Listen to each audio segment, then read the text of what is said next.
खबर जरा अब उन लोगों की भी जिनके ताल्लुक से 20 तारीख से पहले और बाद में काफी ज्यादा डिस्कशन हो रहा है। बात माइग्रेंट्स की, उन गैर कानूनी तारकीन वतन की जो अमेरिका के अंदर पनाह लिए हुए थे या किसी ना किसी तरीके से काम में मशगूल थे, उनको निकालने का फैसला सरकारी तौर पर हुआ है और फाइल पर दस्तखत के बाद बाज़ाब्ता तौर पर लोगों के मुल्क बदर करने का सिलसिला भी शुरू हो गया है। गैर कानूनी तारकीन वतन या इलीगल जो इमिग्रेंट्स हैं उनको मुल्क से बाहर निकालना या वापसी का सिलसिला शुरू हो गया है और इनमें भारतीय लोग भी शामिल हैं। नौजवानों की एक बड़ी तादाद है और ताजा तरीन इतलात के मुताबिक इमिग्रेशन एजेंडे पर मदद के लिए अमेरिकी फौज की मदद तलब की गई थी, लेकिन C-17 फौजी हेलीकॉप्टर या जो तैयारा है खुसूसी तौर पर जिसका इस्तेमाल करके लोगों को या बिलखुसूस उन लोगों को जो मुल्क बदर वहां से किए जा रहे हैं उनको वापस लाने का एक सिलसिला हुआ। ये जो डिपोर्टेशन का प्रोसेस है जिसमें अमेरिकी सदर डोनाल्ड ट्रंप की बाज़ाब्ता दस्तखती मुहिम के बाद या व्हाइट हाउस के बड़े फैसले के बाद लोगों की वापसी का सिलसिला शुरू हुआ है। इस सिलसिले में ट्रंप और secretary of state macro Rubio ने बाज़ाब्ता तौर पर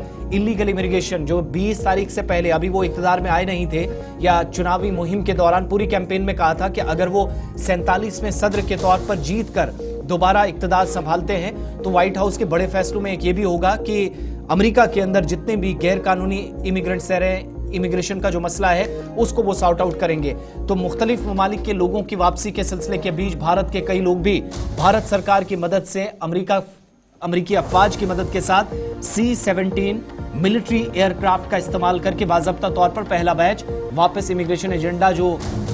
जिसके मुताबिक अमेरिका के प्रेसिडेंट या उनकी एडमिनिस्ट्रेशन काम कर रही है, आप कह सकते हैं कि पहला ग्रुप वापस हिंदुस्तान रवाना कर दिया गया। अच्छा जी, ये बड़ा इंपॉर्टेंट है। आपको याद होगा कि जब वजीर खारजा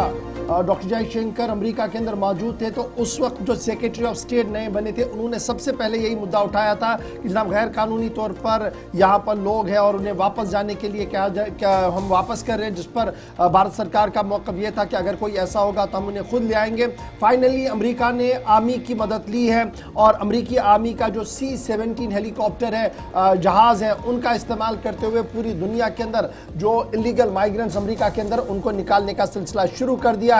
और ये कहा जा रहा है कि जो इकोनॉमिकल एक्सपर्ट्स है वो ये कह रहे हैं कि जो बहरानी कैफियत अमेरिका के अंदर बनी हुई है मईशती तौर पर, उस पर काबू करने के लिए ये मुख्तलिफ इक़दाम जो है वो डोनाल्ड ट्रंप की तरफ से उठाए जा रहे हैं कि ताकि डॉलर को मजबूत किया जाए, मकामी तौर पर लोगों को रोजगार मिले और जो एक मजबूती के साथ अमेरिका उठना चाहता है उसमें ये तमाम फैसले कितने कारआमद साबित होंगे उसके लिए थोड़ा सा और इंतजार करना होगा, क्योंकि यहाँ दूसरी सिमत में चाइना और दीगर मुल्क जो है वो इस हिकमत अमली को देख रहे हैं और तरतीब अपना प्लान भी दे रहे हैं। तो आने वाले दिनों में सियासत और ज्यादा गर्म हो सकती है। बात अमेरिका की चल रही है।